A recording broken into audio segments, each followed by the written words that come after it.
máxima. Bueno, salimos un poquito de la Argentina en este momento para ver qué está pasando en el mundo en algunos temas, particularmente en el tema de la pandemia y en el tema de las vacunas, así que estamos en contacto, como siempre lo hacemos, con Juan Dillon, que está en la ciudad de París, a quien le mando un súper abrazo. Juan, buen día. Marcelo, ¿cómo están? Buen día al equipo también, ¿cómo andan? Acá estamos genial, mira, mejor no podemos estar, no saben lo que es. Y bienvenido a Willy, a Willy, la casa está en orden ya. Gracias Juancito, en cualquier momento te vamos a visitar, Estamos todos. Falta poco, tengan paciencia y esperanza. Sí, vamos a ir a visitar unos meses. ¿Cómo va estando el clima? Mejor, ¿no? No, fantástico. De hecho, el fin de semana el gran problema que hubo aquí en París, hay una pelea entre la alcaldesa y la prefectura de París, es porque la gente se agolpó sobre la ribera, sobre los costados del Sena, obviamente, para celebrar lo que vendría a ser prácticamente un fin de semana de primavera, y se la desalojó. Y bueno, fue todo un problema que tiene una discusión política por estas horas. Pero bueno, la gente con muchas ganas de salir de la situación del confinamiento. Sí. Pero, acá te pongo un primer pero, ¿no? Pero, ¿qué está pasando en París? Porque tus comentarios de temprano, privados entre vos y yo, me sugerís que París podría cambiar de estatus otra vez. Sí, entre Clarita, la alarma, la heladera y yo. Marcelo. A ver, lo primero que hay que decir es que es cierto que los casos están bajando, afortunadamente están bajando en todo el mundo.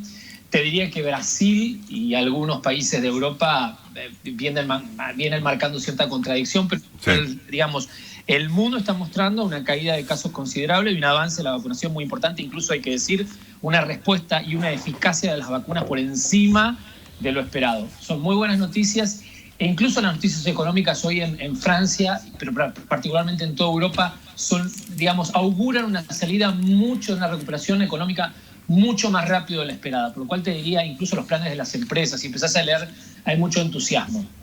Ahora, lo que hay que ver, Marcelo, es que recién estamos saliendo de los procesos de cuarentena y restricciones, es decir, vos estás viendo no consecuencias de las vacunas, de los procesos de vacunación, que es muy dispares en los distintos países, sino de los procesos de restricciones. Ese es el miedo que hay frente a la salida y la cierta flexibilización que hay de los procesos de restricciones, cuando empiezan a verse que se va abriendo y hay de alguna manera una participación de las variantes, tanto la inglesa, la sudafricana y la brasileña, que ya están en Europa o en los Estados Unidos o en la mayoría de los países, que hacen que la incidencia de casos, que la recuperación de los contagios sean más veloces y no le ganen a las vacunas. Ese es el temor que hay en este momento, y te diría que marzo y abril son los meses verdaderamente bisagras, si es que las variantes no complican los planes de vacunación y las vacunas, llegan como empiezan a llegar a los principales países del mundo. Me parece que empieza a visorarse la salida ya claramente de la pandemia, que no va a producirse inmediatamente y que seguramente toda la pandemia terminará sobre principios del 2022. A ver, ¿vamos a recuperar vida? Lo vamos a recuperar. Pero me parece que esta es la explicación de los acoples y desacoples que vas a ver en los próximos meses. Ok.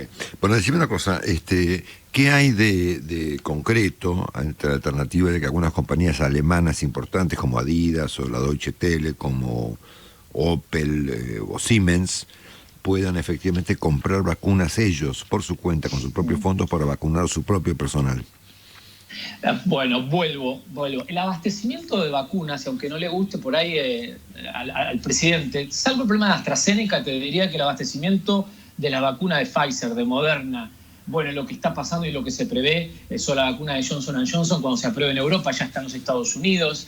Digamos, el abastecimiento se está acomodando. Hay muchas fábricas subsidiarias o grandes fábricas, Bayer, Novartis, algunas que ya están produciendo, van a producir también Sanofi, las vacunas de otras compañías. Por lo cual vas a tener esa respuesta de esas vacunas.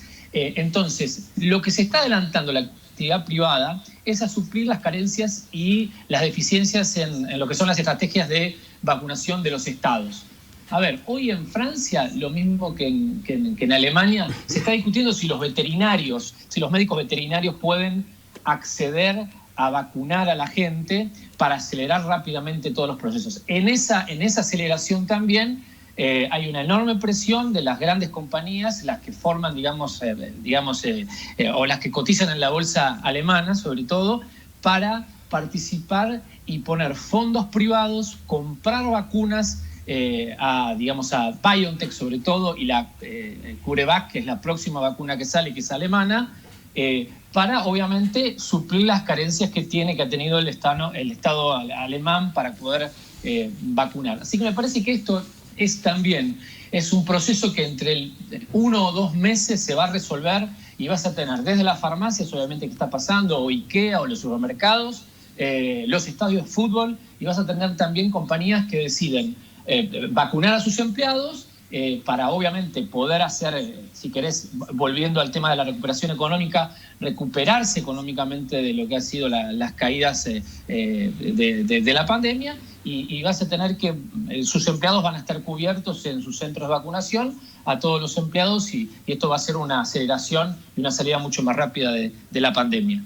Sí, claro, sin duda, sin duda. Ahora, si vos miras la lista de países que se siguen destacando en materia de vacunación, siguen siendo los mismos 4, ¿no? Sacando los Emiratos Árabes, que son más chiquitos, digamos, ¿no? Estados Unidos, Israel, Reino Unido y Chile, ¿no? Son los 4 países que se destacan muy por encima del resto, ¿no? Y ahí no está, fíjate vos, ¿no? Ni Francia, ni España, ni Italia, ni Alemania, ¿no? Es me parece una situación que se va a recomponer en abril. Okay. Ya se habla de entre 100 millones de dosis que llegan en marzo aquí a Europa, 300 millones para mediados de julio.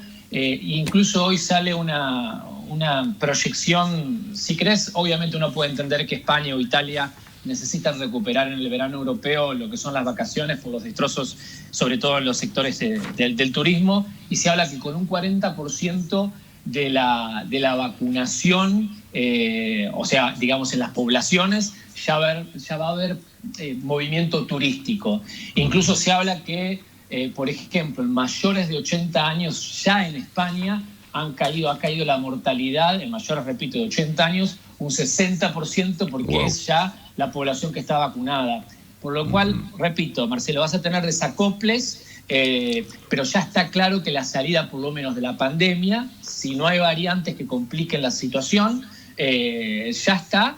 Y bueno, ahora verás la eficacia y la eficiencia de los estados en vacunar, y si hay una respuesta multilateral para que, si hay una variante o si la situación de Brasil sigue siendo tan terrible y si está tan pura de las manos, no complica los planes de vacunación del resto del mundo. Incluso África está recibiendo vacunas del plan COVAX, y digamos, de alguna manera también los países pobres empiezan a recibir vacunas. Sí. Juan, por último, y nada que ver con todo esto, ¿tenés alguna noticia desde Francia del impacto que produjo eventualmente anoche en el Reino Unido la transmisión del programa de Oprah Winfrey con los príncipes Harry y ¿cómo se llama y Meghan Markle? Sí, es increíble que ha ocupado la tapa de todas las portadas del mundo, y siguen expectantes, sobre todo los franceses lo miran, ¿no? Desde, digamos, del ex estado monárquico francés y su deseo de ser república, a mirarlo, lo miran muy graciosamente, pero bueno, nada, se espera la entrevista o algún comunicado de Buckingham, y para explicar a lo que vos decías, se pasa un poco por el sentir y la forma que son los ingleses y de vivirlas. A ver, si uno puede hacer un recorrido hoy por las tapas de los diarios británicos, es absolutamente divertido cómo se trata el tema, y casi ha desplazado, incluso eso también muestra que se ha desplazado el tema del coronavirus, obviamente, y por suerte por la excelente vacunación que está teniendo el Reino Unido. Pero sí, aquí lo miran con mucho humor, y los diarios también lo tratan con mucho humor aquí en Francia, en las caricaturas lógicas parisinas y francesas. Claro, esto, a ver, en Estados Unidos, yo contaba temprano, lo vieron casi 20 millones de personas el domingo por la noche, ¿no? Obviamente ahí está el papel protagónico, además, de la productora de este espectáculo, que fue nada menos que Oprah Winfrey, ¿no? La televisión británica lo pasó anoche, En Estados Unidos hubo 20 millones de televidentes prácticamente, y ellos han denunciado básicamente 3 o 4 cosas. Primero, que fueron víctimas del racismo, ¿no? Por parte de alguien, que la prensa británica supone que se fue el príncipe Carlos. Que fueron víctimas de una suerte de maltrato, digamos, por parte de los integrantes de la corona británica, y finalmente que fueron muy maltratados por la prensa y que eso los hartó, ¿no es cierto? Y ella confesó que estuvo pensando efectivamente en el suicidio, vos fíjate, ¿no? Un poco emulando la historia de Lady Di, ocurrida 20 años atrás, ¿no es cierto? Muy bien. Ahora, es un poco contradictorio el hecho de que para atenuar el impacto de la prensa en tu vida, le des un reportaje a Oprah Winfrey, que es la persona más vista en el mundo, ¿no? Bueno, aquí en Francia hay una cadena de noticias, quizás la más importante, que se llama BFM TV, o por lo menos la más vista en el día de hoy, que ayer contaba cifras, no de lo que habrían cobrado Harry y su señora por dar la entrevista, porque eso son cuestiones incluso menores y que no se van a saber, pero sí de los negocios conexos, las posibilidades de negocios conexos de ellos dos a partir de la entrevista, lo cual describe obviamente lo que decís. Si no me gusta, digamos, lo expuesto que estaba frente a los medios, ¿para qué acudís a los medios para contar lo que incluso ya se sabía que iba a pasar, ¿no? Claro. Sí, claro. O sea,